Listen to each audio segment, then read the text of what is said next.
শুরু হলো সব খবর। নিয়মিত এই আয়োজনে স্বাগত জানাচ্ছি আপনাদের সবাইকে। সাথে আছি আমি শাওন দত্ত। সাবেক সমন্বয়কদের নিয়ে নতুন ছাত্র সংগঠন গণতান্ত্রিক ছাত্র সংসদের আত্মপ্রকাশ ঘটেছে। বিকেলে মধুর ক্যান্টিনে নানান নাটকীয়তার মধ্যে এই সংগঠনের ঘোষণা দেন আহ্বায়ক আবু বাকের মজুমদার। বিকেল ৩টায় আনুষ্ঠানিক সংবাদ সম্মেলন করার কথা ছিল ছাত্র নেতৃবৃন্দের, কিন্তু নির্ধারিত সময়ে তা শুরু হয়নি। বিকেল ৪টার দিকে মধুর ক্যান্টিনে জড়ো হয় বিক্ষুব্ধরা। বেসরকারি বিশ্ববিদ্যালয়ের শিক্ষার্থীদের বঞ্চিত করার অভিযোগ তোলে একটি পক্ষ। মধুর ক্যান্টিনের সামনে বিক্ষোভ করতে থাকেন তারা। ঢাবির সিন্ডিকেট ভেঙে দাও, গুড়িয়ে দাও স্লোগান দিতেও দেখা যায় বিক্ষুব্ধদের। পাল্টা অবস্থান নেয় গণতান্ত্রিক ছাত্র সংসদ। পাল্টাপাল্টি স্লোগানে উত্তেজনা ছড়ায়। দুপক্ষের মধ্যে ঘটে হাতাহাতির ঘটনা। এ সময় আহতও হয় দুজন। বেশ কিছুক্ষণ স্থায়ী হয় উত্তপ্ত পরিবেশ। পরে গণতান্ত্রিক ছাত্র সংসদের আহ্বায়ক আবু বাকের মজুমদারের নেতৃত্বে সংগঠনের সদস্যরা মিছিল নিয়ে ক্যাম্পাস প্রদক্ষিণ করে।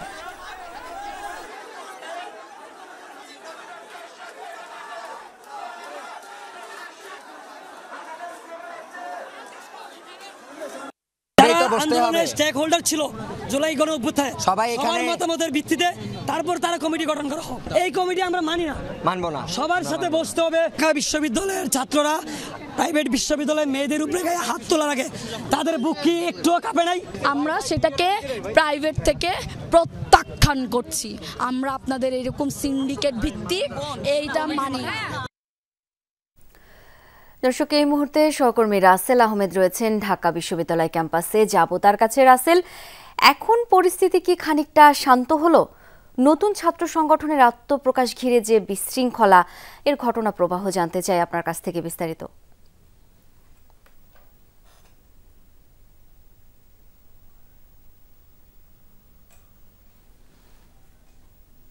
এই মুহূর্তে আছি মধুর ক্যান্টিনের ঠিক সামনে। পরিস্থিতি আসলে এখন একেবারেই স্বাভাবিক, মানে শান্ত পরিবেশ এই মুহূর্তে রয়েছে এইখানটিতে। এবং আপনি নিশ্চয়ই আমার পেছনে দেখতেও পাচ্ছেন আসলে মধুর সামনে অল্প কিছু শিক্ষার্থী যারা আসলে এমনিতেই অপেক্ষা করছেন, যেটি অন্য সময় স্বাভাবিক চিত্র থাকে। যেটি আপনি দর্শকদের দেখাচ্ছিলেন বা বলছিলেন আসলে যে শিক্ষার্থীদের মধ্যে নতুন যে ছাত্রদের সংগঠন যেটি গড়ে উঠেছে সেটি কেন্দ্রিক যেই গোলযোগ বা হাতাহাতি এবং সেটি মারামারি পর্যায়ে গিয়েছিল, সেটি আসলে এরপরে এখন শান্ত হয়ে তারা একটি ছোট ছোট পরিসরে বিচ্ছিন্ন হয়ে যে যার মতো করে সরে গেছেন। এই মুহূর্তে আর এখানে শিক্ষার্থীদেরও তেমন একটা উপস্থিতি নেই। আর যেটি আসলে আমরা যেটি দেখেছি শিক্ষার্থীদের সাথে কথা বলে, এখানে মাদ্রাসা, প্রাইভেট সহ বিভিন্ন জায়গা থেকে এবং প্রাইভেটের কোনো কোনো শিক্ষার্থী সোনারগাঁ থেকে এসেছেন, সোনারগাঁ ইউনিভার্সিটির থেকে এসেছেন এবং কেউ কেউ যাত্রাবাড়ির মাদ্রাসায় পড়াশোনা করছেন, সেরকমের শিক্ষার্থী রয়েছেন। তারা বলতে চাইছেন যে এখানে আন্দোলনে, বিশেষ করে আন্দোলনে যারা অংশ নিয়েছিলেন তাদেরকে অনেকটাই অবহেলিত রয়েছেন তারা, বিশেষ করে প্রাইভেট এবং মাদ্রাসায়। এর বাইরে তারা একটি দাবি করছিলেন, রিফাত রশিদের পক্ষে তারা কথা বলছিলেন এবং তারা বলছিলেন যে রিফাত রশিদকে কমিটিতে রাখা হয়নি, সেটি নিয়ে তাদের আপত্তি রয়েছে। এবং এর পাশাপাশি মাদ্রাসা এবং প্রাইভেটের যারা শিক্ষার্থী রয়েছেন তাদেরকেও কমিটিতে তারা উপেক্ষিত, সেজন্য তারা আপত্তি জানিয়েছেন। সব মিলে এটি নিয়েই যেহেতু পরবর্তীতে বিক্ষোভ এবং একটি পর্যায়ে তাদের স্লোগানকে কেন্দ্র করে হাতাহাতি পর্যন্ত গড়ায়, তবে সেই পরিবেশটি এই মুহূর্তে নেই। এই মুহূর্তে ক্যাম্পাসের পরিবেশ স্বাভাবিক রয়েছে এমনটি বলা যায়। শাওন। রাসেল, অনেক ধন্যবাদ আপনাকে। শিক্ষার্থীদের নতুন রাজনৈতিক দলে থাকছেন না ছাত্র শিবিরের সাবেক নেতা আলী আহসান জোনায়েদ ও রাফে সালমান রিফাত। নাগরিক কমিটির হয়ে বেইজিং সফরে থাকা দুজনই একথা জানিয়েছেন সামাজিক মাধ্যমে। কমিটির পক্ষ থেকে বলা হচ্ছে তাদের জন্য দরজা খোলা আছে, ভবিষ্যতে চাইলে দলে আসতে পারবেন। আরও জানাচ্ছেন লামিয়া তিথি।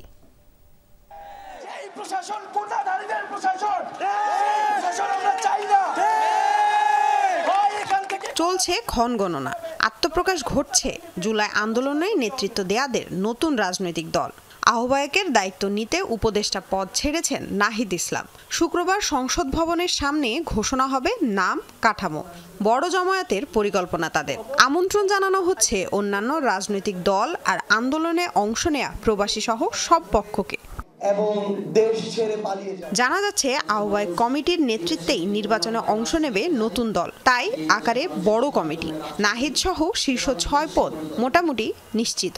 সদস্য সচিব আক্তার হোসেন থাকছেন সার্জিস আলম, হাসনাত আব্দুল্লাহ, নাসিরউদ্দিন পাটোয়ারি, সামান্তা শারমিন সহ প্রথম সারির নেতারা। বেশ কদিন ধরে টানাপোড়েন চলছিল ঢাকা বিশ্ববিদ্যালয় ছাত্র শিবিরের সাবেক 2 সভাপতি জোনায়েদ ও রাফে সালমানকে নিয়ে। তারা জাতীয় নাগরিক কমিটির যুগ্ম আহ্বায়ক ও যুগ্ম সদস্য সচিব, এখন আছেন চীন সফরে। সেখান থেকেই ফেসবুক পোস্টে জানিয়ে দিয়েছেন থাকছেন না নতুন দলে। অভিনন্দন জানিয়েছেন আত্মপ্রকাশ হতে যাওয়া নতুন এই দলকে। 2 ছাত্রনেতার সরে যাওয়াকে ব্যক্তিগত ব্যাপার হিসেবে দেখছে নাগরিক কমিটি, চাইলে তারাও যোগ দিতে পারবে ভবিষ্যতে। এটা তো ওনাদের সিদ্ধান্ত, ওনারা নিতেই পারেন, সেটা তো আমরা প্রভাবিত করতে পারবো না। তাদের যেটা ভালো মনে হয় তারা সেটা করবে, কিন্তু যেটা অভ্যুত্থানের মূল শক্তি এবং তাদের নেতৃত্বে যে দল, সেটা গঠন প্রক্রিয়া যেমন হওয়ার কথা, যেদিন হওয়ার কথা সেদিনই হবে। ওনারা ভাবছেন হয়তো এখন রাজনৈতিক দলে হয়তো ওনারা যোগ দেবেন না, আরো ভাববেন, বা পরেও যোগ দেওয়ার সুযোগ আছে। নতুন দলের নামে থাকছে রেভুলেশন। লামিয়া তিথি, যমুনা নিউজ, ঢাকা। জাতীয় নির্বাচনের আগে স্থানীয় সরকারের ভোট চান না সাবেক ইউনিয়ন চেয়ারম্যান, উপজেলা চেয়ারম্যান ও মেয়র সহ জনপ্রতিনিধিরা। এমন দাবি সম্বলিত স্মারকলিপি প্রধান উপদেষ্টার কার্যালয়ে দিয়েছেন বিএনপি সমর্থিত সাবেক ও বর্তমান জনপ্রতিনিধিরা। যদিও প্রধান উপদেষ্টার কার্যালয় অভিমুখে তাদের মিছিল হাইকোর্টের সামনে বাধা দিয়ে পণ্ড করে দেয় পুলিশ। জাতীয় নাকি স্থানীয়, কোন নির্বাচন আগে? এই বিতর্কের মাঝে এবার রাস্তায় নামলো সাবেক উপজেলা chairman, mayor, councillor, UP chairman ও সদস্যরা, যারা নানা সময় বিএনপি সমর্থিত বা মনোনীত প্রার্থী হয়ে স্থানীয় নির্বাচনে অংশ নেন। তাদের দাবি, কোনোভাবেই জাতীয় নির্বাচনের আগে হতে পারে না স্থানীয় সরকারের ভোট। দাবি সম্বলিত সেই স্মারকলিপি নিয়ে প্রধান উপদেষ্টা কার্যালয় অভিমুখে মিছিল নিয়ে যেতে চাইলে হাইকোর্টের সামনের সড়কে তাদের বাধা দেয় পুলিশ। পণ্ড হয়ে যায় কর্মসূচি। পরে 7 সদস্যের একটি প্রতিনিধি দলকে প্রধান উপদেষ্টার কার্যালয়ে নিয়ে যায় পুলিশ। জাতীয় নির্বাচনকে বাধাগ্রস্ত করার জন্য তারা সবার আগেই এই স্থানীয় সরকার নির্বাচনটি করতে চাচ্ছে। আমরা এর বিরোধিতা করার জন্য প্রধান উপদেষ্টার বরাবর আমরা স্মারকলিপি দিতে যাচ্ছি। বিক্ষোভকারীরা বলেন, আন্তর্জাতিক ষড়যন্ত্র ও নির্দিষ্ট একটি দলের ক্যাডার তৈরি করতেই আগে স্থানীয় সরকার নির্বাচন চায় একটি গোষ্ঠী। ষড়যন্ত্রের মাধ্যমে ফ্যাসিস্ট সরকারদের যে দোসর, তাদেরকে পুনর্বাসন করতে চাই। তারা আওয়ামী লীগের দোসরকে নিয়ে কিছু চেয়ারম্যান বানিয়ে তাকে আমাদের প্রতিপক্ষ বানাতে চাই। বিদেশি চক্রান্ত দেশীয় চক্রান্ত করে নির্বাচনটাকে পিছিয়ে নতুন একটা প্রেক্ষাপট সৃষ্টি করতে ওরা চায়। সব আপত্তি ও আন্দোলনের পরও সরকার ভোট আয়োজনের চেষ্টা করলে তা তৃণমূল থেকে প্রতিহতের ঘোষণা দেন বিএনপি সমর্থিত এই সাবেক ও বর্তমান জনপ্রতিনিধিরা। তাদের কিন্তু ক্ষতিগ্রস্ত হচ্ছে না, শুধু তারা ক্ষমতাকে পাকাপোক্ত করার জন্য, দেশকে বিভক্ত করার জন্য তারা এটা চাচ্ছে। স্থানীয় সরকার নির্বাচন বাংলাদেশের মাটিতে হতে দেওয়া হবে না, হবে না, হবে না। আমরা তো অংশ নেব না, সেই কথাটাই আজকে জানান দেওয়ার জন্য এখানে আসছি। স্মারকলিপি কর্মসূচিতে অংশ নিতে সারা দেশ থেকে কয়েক হাজার সাবেক ও বর্তমান জনপ্রতিনিধি ঢাকায় আসলেও সমন্বয়হীনতায় বেশিরভাগই বিক্ষোভে অংশ নিতে পারেনি।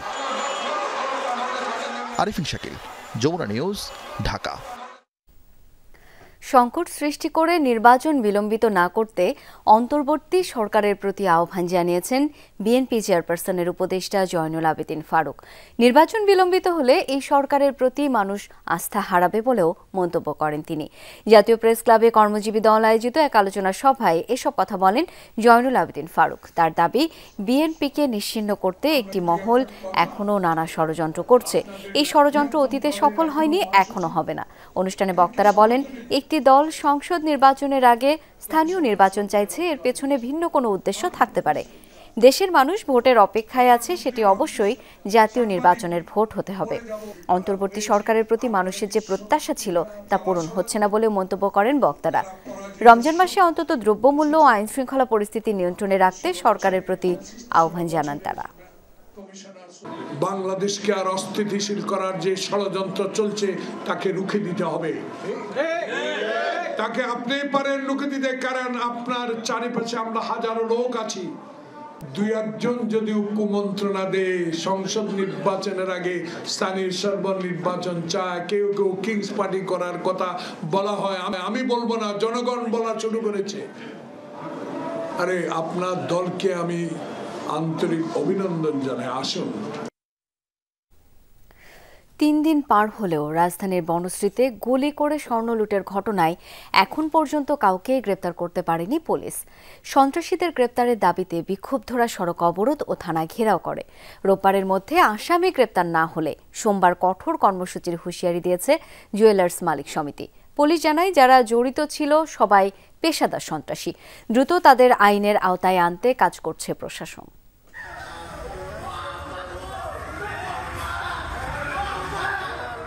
রোববার রাতে রাজধানীর বনশ্রীতে ব্যবসায়ী আনোয়ারকে গুলি করে স্বর্ণ লুটের ঘটনায় রামপুরা থানা ঘেরাও করেছে স্বজন ও ব্যবসায়ীরা।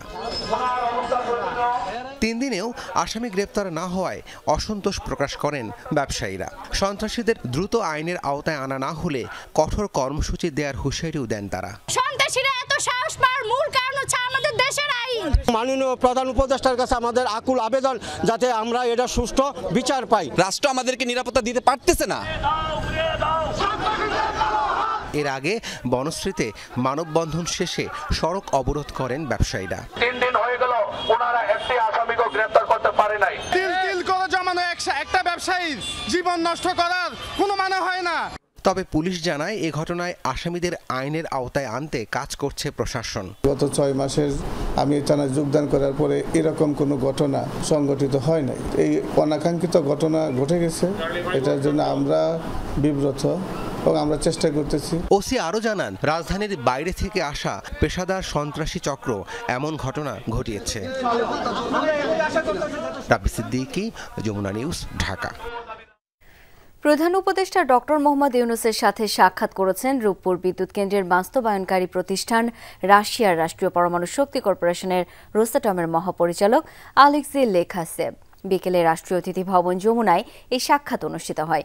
আলোচনায় মূলত রূপপুর পারমাণবিক বিদ্যুৎ কেন্দ্রের উন্নয়নে বাংলাদেশ ও রাশিয়ার মধ্যে অব্যাহত সহযোগিতার উপর আলোকপাত করা হয়। প্রধান উপদেষ্টা প্ল্যান্ট নির্মাণে রোসাটমের অব্যাহত সহায়তার প্রশংসা করেন।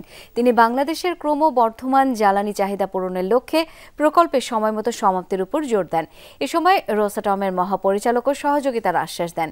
রাশিয়ার পক্ষ থেকে বাংলাদেশে রাশিয়ার রাষ্ট্রদূত আলেকজান্ডার খোজিন, রূপপুর প্রকল্প পরিচালক আলেক্সি ডেরি উপস্থিত ছিলেন। এর আগে 2024 সালের এপ্রিলে বাংলাদেশ সফরে এসেছিলেন রোসাটমের মহাপরিচালক লেখাসেভ। এবার একদিনের সফরে বাংলাদেশে এসেছেন তিনি।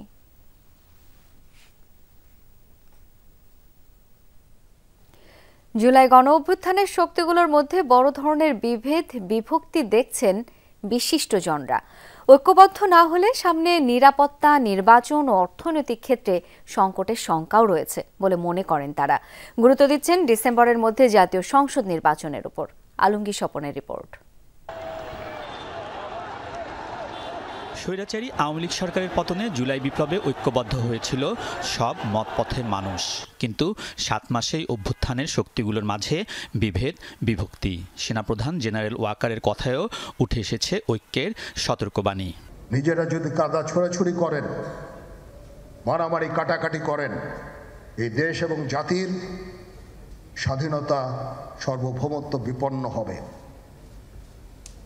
আমি আজকে বলে দিলাম, নাইলে আপনারা বলবেন যে আমি আপনাদের সতর্ক করিনি। বিশিষ্টজনরাও বলছেন, জুলাই বিপ্লবের গণতান্ত্রিক চেতনা অনেকটা ম্রিয়মাণ, তাদেরও তাগিদ বিভেদ কমানোর। এই যে বিভেদময় একটা রাস্তার পরিস্থিতি, রাজনৈতিক পরিস্থিতি, সামাজিক পরিস্থিতি, 5ই আগস্টে যে বৃহত্তর আকাঙ্ক্ষা উচ্চারিত হচ্ছিল সবার মনে, সেই জায়গায় এই বাস্তবতা থেকে উত্তরণ তো অবশ্যই প্রয়োজন। নিজের দিকে তাকানো দরকার যে আমরা কি এই বিভেদের জায়গাটাকে আরও বেড়ে যাচ্ছে কিনা। এই ঐক্যের জায়গাটা তৈরি হবে তখনই যখন সরকার নিজে যথেষ্ট সংবেদনশীলতার সাথে এগুলো ডিল করবেন। যেটা দরকার সেটা হলো সহনশীলতা দরকার। কিছু গোষ্ঠী দেখতে পাচ্ছি খুবই অসহিষ্ণু ধরনের, যার যে মত সেই মত প্রকাশ করতে হবে, কিন্তু তার মধ্যে তো একটা ঐক্যের সুর তো থাকতে হবে। তারা বলছেন, সংকটে দেশ ঐক্যবদ্ধ না হলে অনিশ্চয়তা, নিরাপত্তাহীনতা আরও বাড়বে।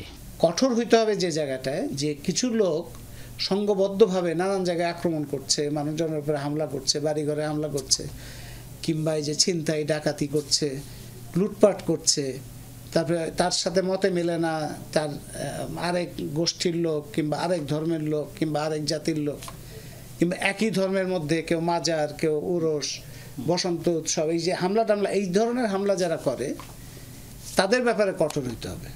আগে ভয়ভীতি ছিল গুম খুন, এখন ভয়ভীতি হয়ে গেছে ট্যাগিং, সোশ্যাল মিডিয়ায় কি চরিত্র হনন, অথবা সরাসরি কিছু হয়তো নিরাপত্তাহীনতারও থাকতে পারে। তো এখানেও দরকার যে বিশ্বাসযোগ্য আপনার তদন্ত এবং কার্যকরী পদক্ষেপ।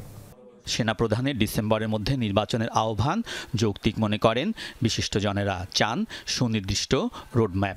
প্রধান উপদেষ্টা উনি বলেছেন, সেনাপ্রধানও সেটা উনি গত বছরও সম্ভবত একটা বলেছিলেন, 18 মাসের একটা ফ্রেমওয়ার্ক।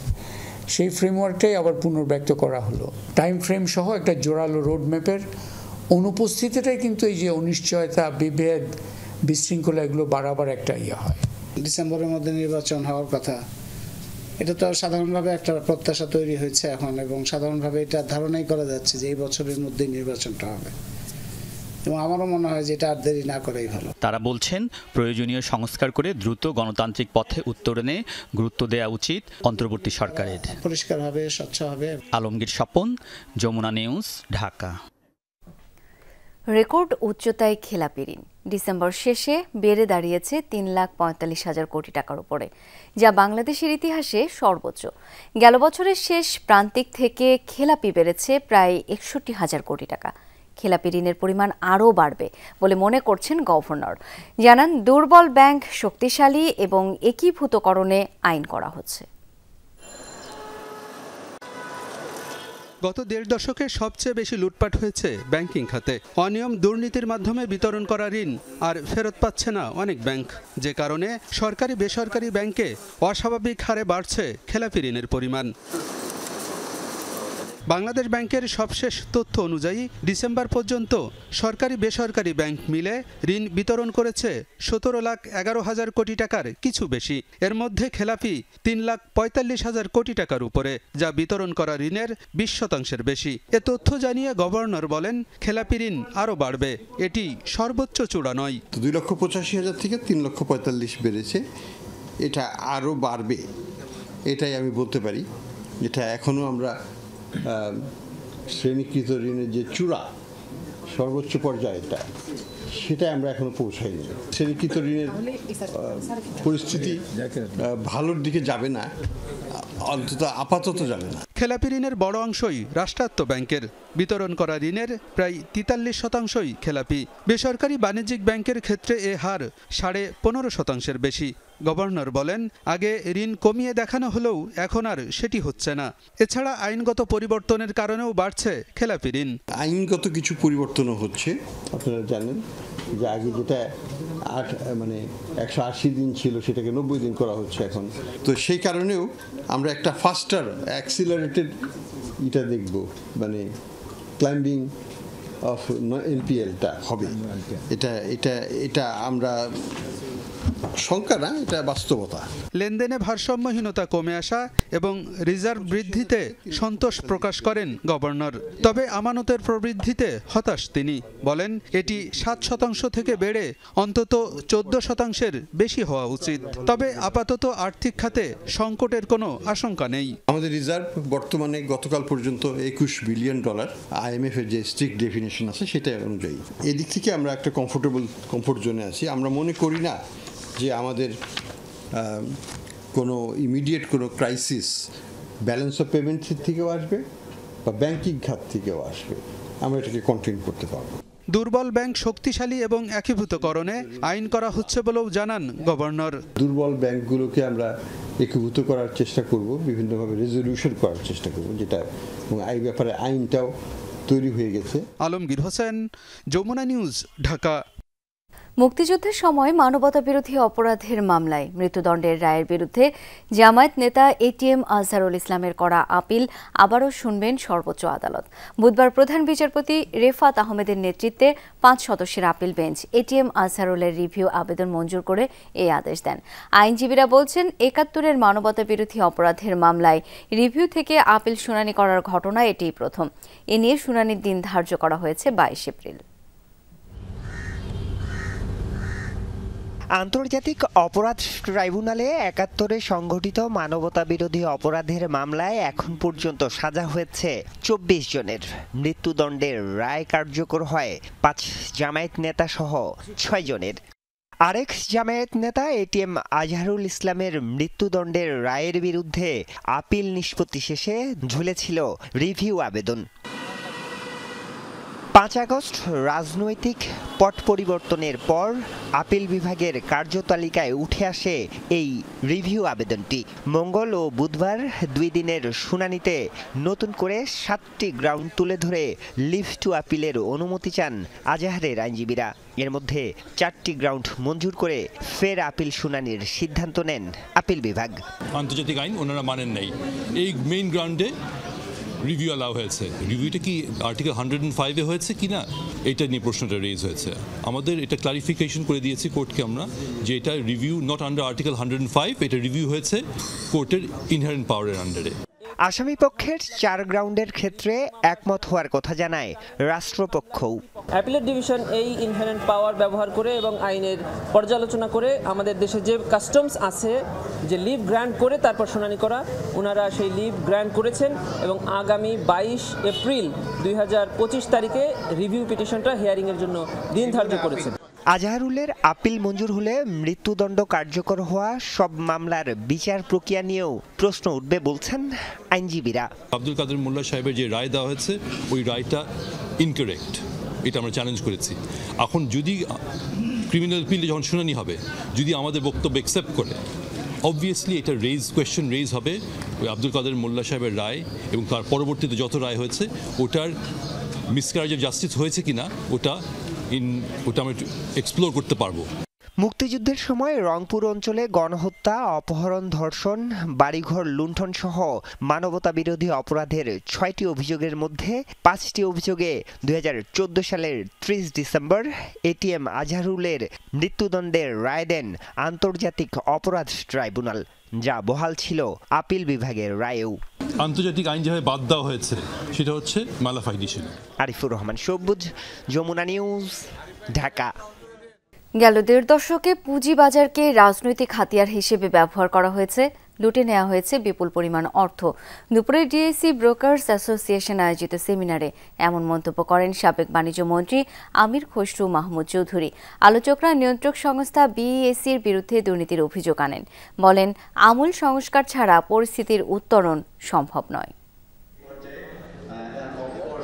পুঁজিবাজার এগিয়ে নেওয়ার পথ খুঁজতে ডিএসসি ব্রোকার্স অ্যাসোসিয়েশন সেমিনারের আয়োজন করে। অংশ নেন বিনিয়োগকারী, চেম্বার নেতৃবৃন্দ, মার্চেন্ট ব্যাংকার, স্টক ব্রোকার, গবেষক, অর্থনীতিবিদ এবং রাজনৈতিক নেতারা।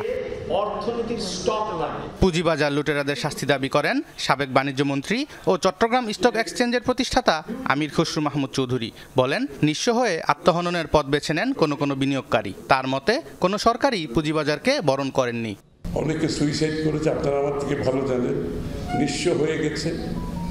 সুতরাং তাদেরকে যদি আপনারা অ্যাকাউন্টেবল করতে না পারেন, বিচারের আওতায় আনতে না পারেন, you will not have a good start.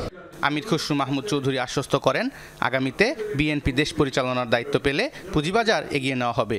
Stock মার্কেটকে আমাদেরকে, সরকারকে অন করতে হবে এবং আমি নিশ্চিতভাবে বলতে পারি আপনাদেরকে, আগামী দিনে যদি সরকার পরিবর্তন, দেশের মানুষের নির্বাচিত ভোটে আমাদের কোনো সুযোগ থাকে, we will own stock market. আলোচকরা বলেন, বিগত 2টি কমিশনের বিরুদ্ধে বিভিন্ন ধরনের অভিযোগ শোনা যেত, এখন পাওয়া যাচ্ছে দুর্নীতি সম্পৃক্ততা। এতে আস্থা নষ্ট হচ্ছে।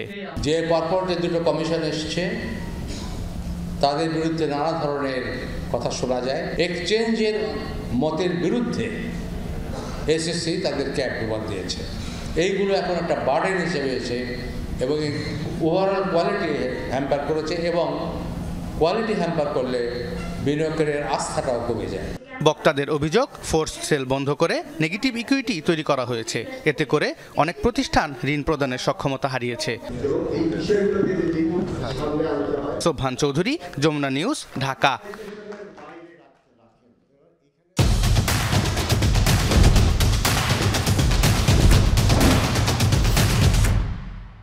মাহমুদুল্লাহ রিয়াদ, মুশফিকুর রহিমের ভবিষ্যৎ পরিকল্পনা কি দ্রুতই তা নির্বাচকদের জানানো উচিত বলছেন সাবেক প্রধান নির্বাচক মিনহাজুল আবেদিন নান্নু। তবে 1-2 সিনিয়রকে নিয়ে নাকি তাদের ছাড়াই 2027 বিশ্বকাপ খেলবে বাংলাদেশ, সেই পরিকল্পনাটা এখনই বিসিবিকে করার পরামর্শ দিলেন নান্নু।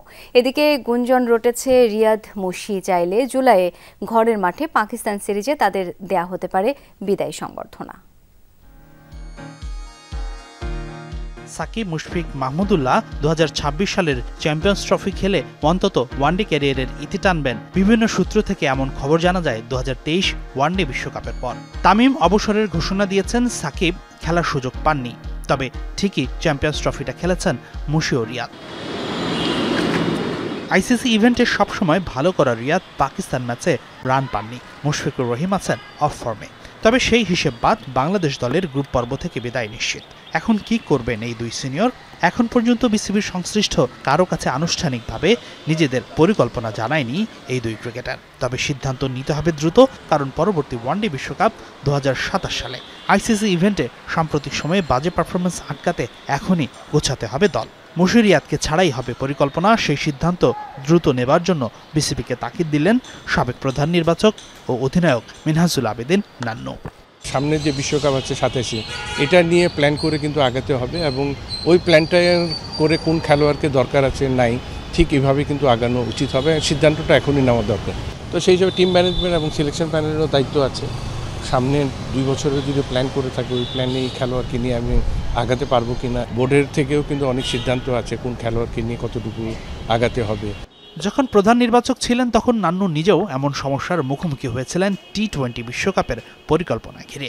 ক্রিকেটাররা অবসর নেবেন নাকি খেলা চালিয়ে যাবেন সেটা তাদের ব্যক্তিগত সিদ্ধান্ত, কিন্তু কতদিন খেলতে চান সেই ধারণাটা নির্বাচকদের দেয়াটা জরুরি বলছেন নান্নু। হুট করে অবসর কিংবা কিছু না বলে খেলা চালিয়ে না গিয়ে বোর্ডের সাথে কথা বলার জন্য মুশফিক ও রিয়াদকে পরামর্শ দিলেন সাবেক এই অধিনায়ক। দুজনের ব্যাপারটা হলো সম্পূর্ণ, যেটা আমি ব্যক্তিগত মনে করি যে সম্পূর্ণ নিজের মতামতটা জানানো উচিত। ওরা কতদিন খেলতে চায় এটার একটা গাইডলাইন দেওয়া উচিত। এবং আরেকটা জিনিস হলো টিম ম্যানেজমেন্ট এবং সিলেকশন প্যানেলের একটা প্ল্যান ওদেরকে জানানো উচিত, যদি প্ল্যান করে থাকে। আর যদি ওদেরকে নিয়ে প্ল্যান করে, এটাও ওদেরকে জানানো উচিত। মার্চে জিম্বাবুয়ের সাথে দেশের মাটিতে টেস্ট সিরিজ, এরপর বাংলাদেশের 2 সিরিজ বিদেশের মাটিতে পাকিস্তান ও শ্রীলঙ্কাতে। জুলাই-আগস্টে পাকিস্তান আসতে পারে বাংলাদেশ সফরে ওয়ানডেও টি-20 খেলতে। গুঞ্জন আছে সেই ওয়ানডে সিরিজে রিয়াদ মুশিরা অবসর নিলে আড়ম্বর আয়োজনে তাদের বিদায় দিতে চায় বিসিবি। তবে সেই সবই এখন গুঞ্জনের পর্যায়ে, আনুষ্ঠানিক বক্তব্য দেয়নি কেউই। হাসিনুর রহমান, যমুনা স্পোর্টস, ঢাকা। সকালে 2 ঘন্টার চেষ্টায় নিয়ন্ত্রণে আসে নয়াপল্টনের জামান টাওয়ারে লাগা আগুন। ফায়ার সার্ভিসের 14টি ইউনিট পৌঁছালেও আগুন নির্বাপনের কাজ করে 9 ইউনিট। ভেতরে থাকা 2 ব্যক্তিকেও অক্ষত উদ্ধার করা হয়। ফায়ার সার্ভিসের উপপরিচালক মোহাম্মদ সালেউদ্দিন জানান, ভবনটির 6ষ্ঠ তলার ঢাকা রেস্টুরেন্ট থেকে আগুনের সূত্রপাত। জানান, ভবনটিতে সেন্ট্রাল এসির ভেন্টিলেশন ঢাকা ছিল। নয়াপল্টনের জামান টাওয়ার 16 তলা ভবনের 4র্থ ও 5ম তলায় ভোরে হয় অগ্নিকাণ্ড। ঘড়িতে সময় তখন 5টা 15। ফায়ার সার্ভিস খবর পেয়ে 5টা 40 পৌঁছায় ঘটনাস্থলে। আগুনের ভয়াবহতা দেখে আরও কিছু ইউনিটকে ডাকে। শেষমেশ 14 ইউনিট উপস্থিত হয় জামান টাওয়ারের সামনে। এই ভবনে গণ অধিকার পরিষদের প্রধান কার্যালয় সহ বেশ কিছু গুরুত্বপূর্ণ অফিস রয়েছে। প্রত্যক্ষদর্শীরা জানান, আগুন লাগার পর মুহূর্তেই ধোঁয়ায় সব অন্ধকার হয়ে যায়। কেউ কেউ পাশের ভবন দিয়ে নামতে সক্ষম হন, কিন্তু আটকা পড়েন কয়েকজন। আমি উপর থেকে নামছি পাশের বিল্ডিং হয়ে, উপর থেকে সেফ এক্সিটে পাশের বিল্ডিং এ যাওয়ার একটা রাস্তা আছে। হঠাৎ করে একটা ছেলে চিক করে পড়তে আছে, তারপর সিঁড়ির দরজা খুলে দেখলাম যে ধোঁয়া আর ধোঁয়া। এক সিঁড়িতে আসছি, তার দেখে ওদিকে আর বেরোন যায় না। তারপর 3টে সিঁড়ি, আর একটা আটকানো তালা মারা। 4 তলায় হলো যে সিঁড়ি তালা মারা ছিল, তালা ভাঙ্গা দিছি, 4-5 জন বের হয়ে গেল। পরে দ্রুত আমরা হচ্ছে ওই যে পানি মাইরা তারপর হচ্ছে ওইটা নিয়ন্ত্রণ রাখছি। আমরা 3 তালা আমাদের নিয়ন্ত্রণ রাখছি। মদের বার এই জিনিসটা অনেকেই জানে না, এখানে একটা মদের বার দেওয়া হয়েছে ওনাদেরকে। আমি ব্যক্তিগতভাবে আমি বহুদিন ওনাদেরকে বলছি যে ভাই আপনাদের এগুলো কন্ট্রোল করেন অবশ্যই এখান থেকে, কারণ এখানে তারা সারা রাত এখানে তার চুলা জ্বলে তাদের। আগুন নির্বাপনের পরে ব্রিফ করেন ফায়ার সার্ভিসের উপপরিচালক। জানান প্রায় 2 ঘন্টার চেষ্টায় পরিস্থিতি নিয়ন্ত্রণে এসেছে। বলেন 6ষ্ঠ তলার ঢাকার রেস্টুরেন্ট থেকেই আগুনের সূত্রপাত। এছাড়া সেন্ট্রাল এসির ভেন্টিলেশনও ঢাকা ছিল। জানান ভবনটিতে ফায়ার সেফটি থাকলেও দুর্ঘটনার সময় কাজ করেনি। ফায়ারের অ্যারেঞ্জমেন্ট ছিল, বাট প্রত্যেকটা অ্যারেঞ্জমেন্ট সঠিকভাবে কাজ করেনি। কিছু কাজ করেছে, কিছু কাজ করেনি। 6 তলায় গ্লাস ভাঙার পর কি পরিমাণ ধোঁয়া বের হয়েছে সেটা আপনারা দেখতে পেয়েছেন। অর্থাৎ ভেন্টিলেশন সমস্যার কারণেই এটা আমাদের এই 7, 8, 9, 10 তলার মধ্যে আগুন এবং ধোঁয়া ছড়িয়ে পড়েছিল। তবে এই ভবনে কেন ঘন ঘন লাগে সেটা আমরা এখন খতিয়ে দেখব, যে আমরা যে পরামর্শ দিয়েছিলাম সেই পরামর্শ অনুযায়ী তারা কোনো কাজ করেছে কিনা। বারবার জামান টাওয়ারে অগ্নিকাণ্ড কেন সেটা খতিয়ে দেখা হবে, এমনটাই জানান ফায়ার সার্ভিসের কর্মকর্তারা। লামিয়া তিথি, যমুনা নিউজ, ঢাকা। প্রশাসনের ঘোষণার পর হল ছেড়ে গেছেন খুলনা প্রকৌশল ও প্রযুক্তি বিশ্ববিদ্যালয়ের বেশিরভাগ শিক্ষার্থী। তবে এখনও দাবির পক্ষে অনড় অন্তত 30 জন ক্যাম্পাসে অবস্থান করছেন। নিরাপত্তা এবং ভিসি প্রো ভিসির অপসারণ সহ 6 দফা দাবিতে আন্দোলন করছে তারা। প্রশাসনের নির্দেশ মেনে সকাল থেকে হল ত্যাগ করতে থাকেন কুয়েট শিক্ষার্থীরা। ক্যাম্পাসের 7টি আবাসিক হল থেকেই ছাত্রছাত্রীরা যার যার গন্তব্যে রওনা হন। শিক্ষার্থীরা জানায় একাডেমিক কার্যক্রম ও ক্যান্টিন বন্ধ থাকা এবং নিরাপত্তার কথা বিবেচনায় তারা হল ছেড়ে যাচ্ছেন। তবে 6 দফা দাবিতে চলমান থাকবে আন্দোলন। যদি হলটা খোলা থাকতো তাহলে বাড়ি যাওয়ার প্রশ্ন হয়তো এখন আসতো না। ঈদের সময় হয়তো বাড়ি যাওয়ার প্রশ্নটা আসতো। হুট করে ডিসিশনটা আসলে আমাদের জন্য প্রভাব ফেলতেছে অনেক বেশি, পড়ালেখার ক্ষেত্রে সব দিক দিয়ে। আমাদের অ্যাটলিস্ট বিকাল 5টা পর্যন্ত টাইম দিতে, যাতে সবাই সুন্দর মতো বাসায় যেতে পারে। এখন তো অনেকের বাস থাকে না সকালে, বা অনেকের লং জার্নি। আমাদের হলে নিরাপত্তার জন্য, আর যেহেতু মেয়ে তাড়াতাড়ি বাসায় ফিরতে হবে, সবাই অনেক টেনশনে আছে। মানে পড়াশোনা থেকে জীবনটাই আগে, ছেলেকে নিতে আসছি। সকাল 10টার মধ্যে হল খালি করতে বলা হলেও অন্তত 30 শিক্ষার্থী সেই নির্দেশ মানতে অস্বীকৃতি জানান। তারা ক্যাম্পাসে থেকে আন্দোলন চালিয়ে যাওয়ার ঘোষণা দিয়েছেন। যেই ভিসি প্রবেশিক হচ্ছে আমরা বর্জন করেছি, তো ওই ভিসি প্রবেশি হচ্ছে আমাদের যেই ডিসিশন আমাদের উপর চাপিয়ে দিবে, ওইটা হচ্ছে আমরা আপাতত মানতে চাচ্ছি না। মানে যতক্ষণ না পর্যন্ত ভিসি স্যার অপসারণ না হবে আমরা ক্যাম্পাসে ক্লাসে ব্যাক করব না। তো আমরা যদি চলেও যাই, আমরা ক্লাসে ততক্ষণ আসতেছি না যতক্ষণ ভিসি স্যার পদত্যাগ না করবেন। যেহেতু আমরা ভিসিকে অবাঞ্ছিত ঘোষণা করছি, সুতরাং এই অবাঞ্ছিত ভিসির আন্ডারে যে সিন্ডিকেটটা গঠন হয়েছে, এই গঠনের যে আপনার যে সিদ্ধান্তটা আসছে সেটা আমরা কোনোভাবেই মানব না। নির্দেশ মানতে কোনো ধরনের বল প্রয়োগ করা হবে না বলে জানান ভিসি। আমি ফোর্স করতে রাজি নই। এখন আমার ছাত্র যদি মনে করে যে আমি সিকিউরড, আমি আমার নিজের সিকিউরিটি নিজে দিব, আমরা যেহেতু বিশ্ববিদ্যালয়, আমাদের দায়িত্ব আমার ছাত্রকে সিকিউরিটি দেওয়া। এই জন্য চাচ্ছি যেহেতু আমার একাডেমিক কোনো কার্যক্রম নাই, তো হলে থাকার দরকার নেই, বাবা তাহলে তুমি বাসায় গিয়ে পড়াশোনা করো। গত 18 ফেব্রুয়ারি খুলনা প্রকৌশল ও প্রযুক্তি বিশ্ববিদ্যালয়ের শিক্ষার্থীদের সাথে বহিরাগতদের দফায় দফায় সংঘর্ষ হয়। এরপরই ক্যাম্পাসের রাজনীতি বন্ধ, ভিসি প্রভিসি ও ছাত্র কল্যাণ বিষয়ক পরিচালকের পদত্যাগ সহ 6 দফা দাবিতে আন্দোলনে নামে শিক্ষার্থীরা। আমিন বাবু, যমুনা নিউজ। 5 দফা দাবিতে চট্টগ্রাম, রাজশাহী, কুমিল্লা মেডিকেল কলেজ ও হাসপাতালে বিক্ষোভ কর্মসূচি পালন করেছেন ইন্টার্ন চিকিৎসকরা। সকাল থেকে কাজে যোগ দেননি তারা। বন্ধ রয়েছে মেডিকেল শিক্ষার্থীদের সকল একাডেমিক কার্যক্রম। কুমিল্লা মেডিকেল কলেজ সহ বেসরকারি আরও 3টি মেডিকেল কলেজেই এর প্রভাব পড়েছে। কুমিল্লা মেডিকেল কলেজের 160 জন ইন্টার্ন চিকিৎসক 48 ঘণ্টা কর্মবিরতিতে থাকায় বিপাকে পড়েছেন রোগীরা। চাপ সামলাতে হিমশিম খাচ্ছেন মেডিকেল কলেজের চিকিৎসকরা। বিএমডিসির বিরুদ্ধে কড়া রিট প্রত্যাহারের পাশাপাশি 5 দফা দাবিতে আন্দোলন করছেন তারা। 48 ঘণ্টায় তাদের দাবি মানা না হলে নতুন কর্মসূচি দেওয়ার কথাও জানান তারা। আন্দোলনে একাত্মতা ঘোষণা করেছে ডক্টরস অ্যাসোসিয়েশন অব বাংলাদেশ ও ন্যাশনাল ডক্টরস ফোরাম। বৈষম্য বিরোধী আন্দোলনে আহতদের অধিকাংশেরই বর্তমান সরকার কোনো খোঁজ নিচ্ছে না বলে অভিযোগ করেছেন ভুক্তভোগীরা। যথাযথ চিকিৎসা এবং ক্ষতিপূরণ না পাওয়ায় দুপুরে প্রধান উপদেষ্টার কার্যালয়ের সামনে অবস্থান নেন তারা। আহতরা বলেন, আন্দোলনের প্রায় 7 মাস পার হলেও আহতদের তালিকা প্রকাশ করতে পারেনি সরকার। সকল আহতদের শুধুমাত্র 2টি ক্যাটাগরিতে ভাগ করার দাবিও জানান তারা। সরকারের অদূরদর্শিতার কারণে আহতদের অনেকেই মরণব্যাধিতে আক্রান্ত হচ্ছে বলেও দাবি শিক্ষার্থীদের। দ্রুত পদক্ষেপ না নিলে সারা দেশের আহতরা এক হয়ে সড়ক অবরোধের মতো কর্মসূচি দেবার হুঁশিয়ারিও দেওয়া হয় প্রধান উপদেষ্টার কার্যালয়ের সামনে থেকে। বিএনপি মহাসচিব মির্জা ফখরুল ইসলাম আলমগীরের সঙ্গে সৌজন্য সাক্ষাৎ করেছেন ঢাকায় নিযুক্ত ফ্রান্সের রাষ্ট্রদূত ম্যারি মাসদেউপোই ও রাজনৈতিক উপদেষ্টা ক্রিশ্চিয়ান বেক। দুপুর 3:30টায় গুলশানে বিএনপি চেয়ারপারসনের কার্যালয়ে সাক্ষাৎ অনুষ্ঠিত হয়। বৈঠক শেষে ব্রিফ করেন বিএনপির স্থায়ী কমিটির সদস্য আমির খসরু মাহমুদ চৌধুরী। বলেন, বাংলাদেশ ফ্রান্সের সাথে সম্পর্ক কিভাবে আরও ভালো করা যায় তা নিয়ে আলোচনা হয়েছে। নির্বাচন, অর্থনৈতিক ও সমসাময়িক বিষয় নিয়ে জানতে চায় ফ্রান্সের রাষ্ট্রদূত। এ সময় বিএনপির পক্ষ থেকে জানানো হয়, জনগণ নির্বাচনের অপেক্ষায় রয়েছে। ভোট দিয়ে তারা প্রতিনিধি নির্বাচন করতে চায়। দেশের পরিস্থিতি স্থিতিশীল করতে নির্বাচিত সরকার প্রয়োজন বলে জানান তারা। সাংবাদিকদের এক প্রশ্নের জবাবে বলেন, দেশে একটাই সংস্কার প্রয়োজন, তা হলো নির্বাচন।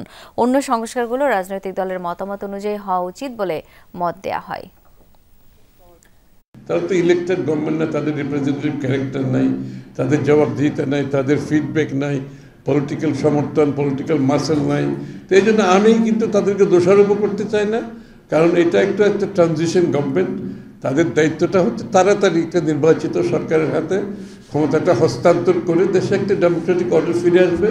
যেই সরকার বিভিন্ন সমস্যা সৃষ্টি হচ্ছে তারা সেটা সমাধান করবে।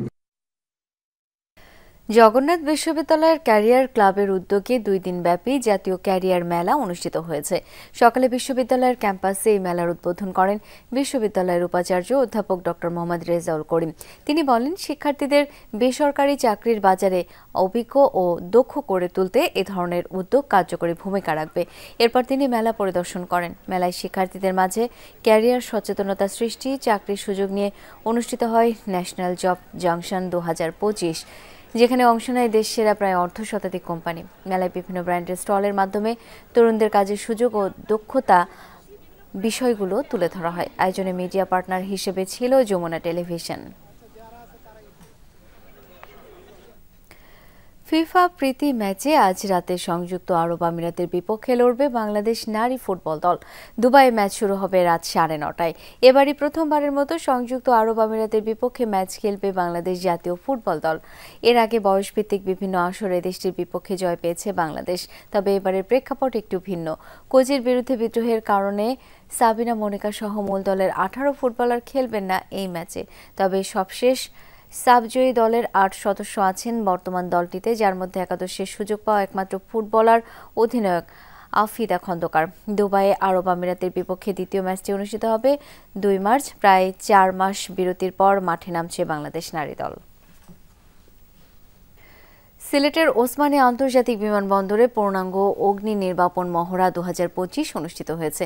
কাল্পনিক বিমানে অগ্নিকাণ্ডের মাধ্যমে দেখানো হয় হতাহত যাত্রীদের উদ্ধার, নিরাপদ ব্যবস্থাপনার কলাকৌশল।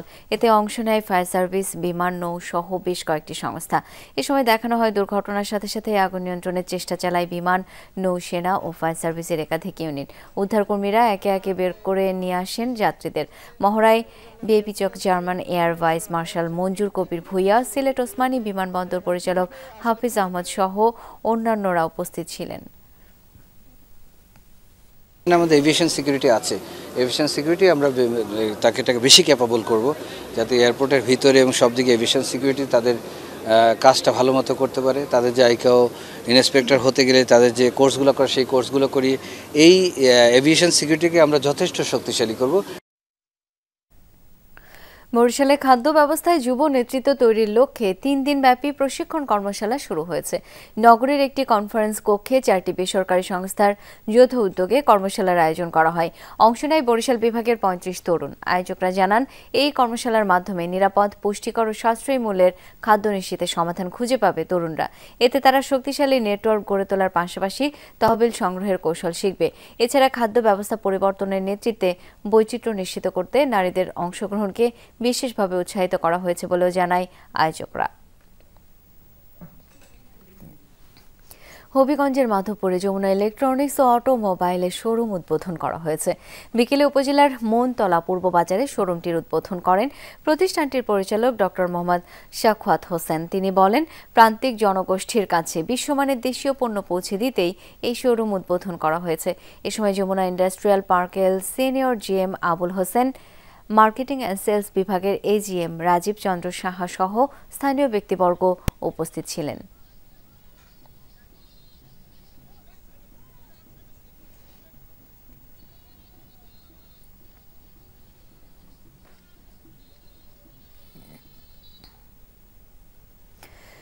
যুক্তরাষ্ট্রের পররাষ্ট্রমন্ত্রী মার্কো রুবিওর সঙ্গে বৈঠক করলেন সৌদি আরবের প্রতিরক্ষা মন্ত্রী প্রিন্স খালিদ বিন সালমান।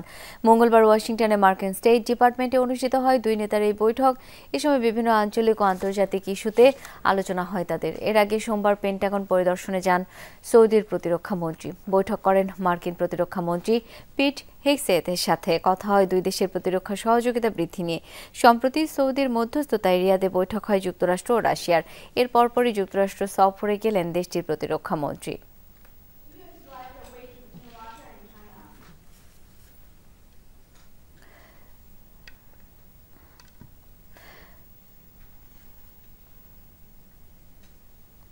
খুব শিগগিরই ইসরায়েলি কারাগার থেকে মুক্তি পাবেন ৬২০ ফিলিস্তিনি, এমনটা জানিয়েছে ফিলিস্তিনি স্বাধীনতাকামী সংগঠন হামাস। তেল আবিবের সাথে হয়েছে একটি সমঝোতাও। গেল শনিবার ৬ ইসরায়েলি জিম্মিকে মুক্তি দেয় হামাস।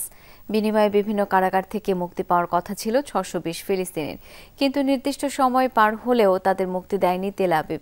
ইসরায়েলের অভিযোগ চুক্তি শর্ত ভঙ্গ করেছে হামাস। তারই প্রেক্ষিতে ওই বন্দীদের মুক্তির জন্য সমঝোতা করে হামাস।